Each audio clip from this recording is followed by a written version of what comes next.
Baik, kita ke pertanyaan berikutnya untuk Bante Utamo sepertinya. Silakan. Ya, ini Bante, pertanyaan untuk Bante dari Yanti Trianawati di Tegal. Saat ini COVID-19 makin mengganas.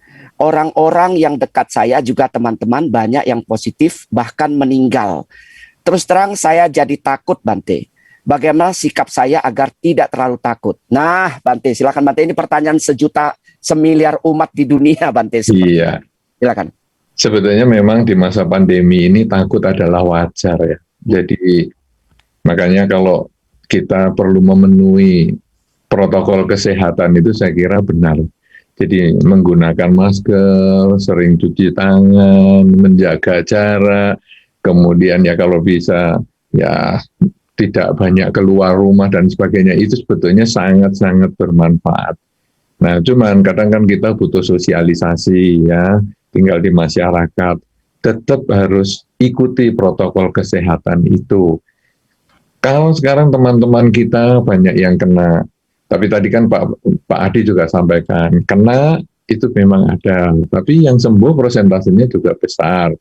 Artinya kena pun bukan divonis ini bakal meninggal, saya kira juga tidak. Selama kita juga menjaga diri kita. Karena itu betul-betul kita harus hati-hati dalam kondisi seperti ini. Kalau tidak penting juga jangan keluar. Lalu menambah karma baik itu sangat-sangat penting.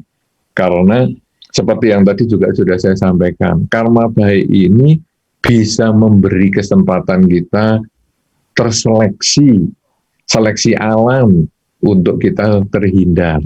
Ya, kalaupun sampai terkena, karena nanti kan ada orang ngomong, loh berarti yang kena itu kan karma buruk semua. Kalaupun terkena, itu masih kadang bisa terkondisi untuk sehat kembali dan lain sebagainya. Jadi takut adalah wajar. Tapi yang penting bagaimana sekarang kita mengisi di masa-masa takut ini dengan melakukan banyak kebaikan, menjaga protokol kesehatan, suntik vaksin dan lain sebagainya, agar ketakutan kita itu bermakna. Kalau ketakutan kita itu hanya sekedar takut, kemudian menjadi paranoid, dan lain sebagainya, itu nanti kita malah jadi ada kelainan jiwanya. Tapi kalau kita mengisi ketakutan atau menjadikan ketakutan ini sebagai motivator untuk sesuatu yang lebih positif, dengan protokol kesehatan dan lain sebagainya, saya kira itu menjadi ketakutan yang bermakna. Dan ini bisa dialami atau bisa digunakan oleh semua orang. Karena seperti yang tadi Pak Po sampaikan, ini kan pertanyaan sejuta orang atau banyak orang seperti ini. Karena takut itu wajar. Takut wajar, jadikanlah takut itu untuk pendorong kita menjadi memperbaiki kualitas diri kita, memperbaiki kualitas kesehatan kita, memperbaiki kebersihan kita, memperbaiki kedisiplinan kita, agar nanti kesehatan kita tetap terjaga sampai pandemi selesai. Gitu.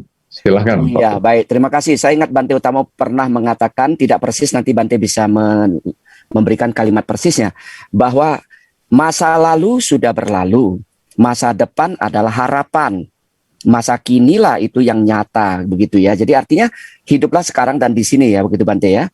Jadi sekarang masih sehat, jaga prokes, kemudian tingkatkan sila kita, tingkatkan kebajikan kita, maka dengan itu akan menjadi pelindung sejati.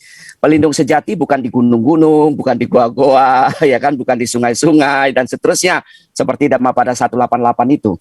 Tapi perlindungan sejati itu adanya di sila moral dan sebagainya, begitu ya.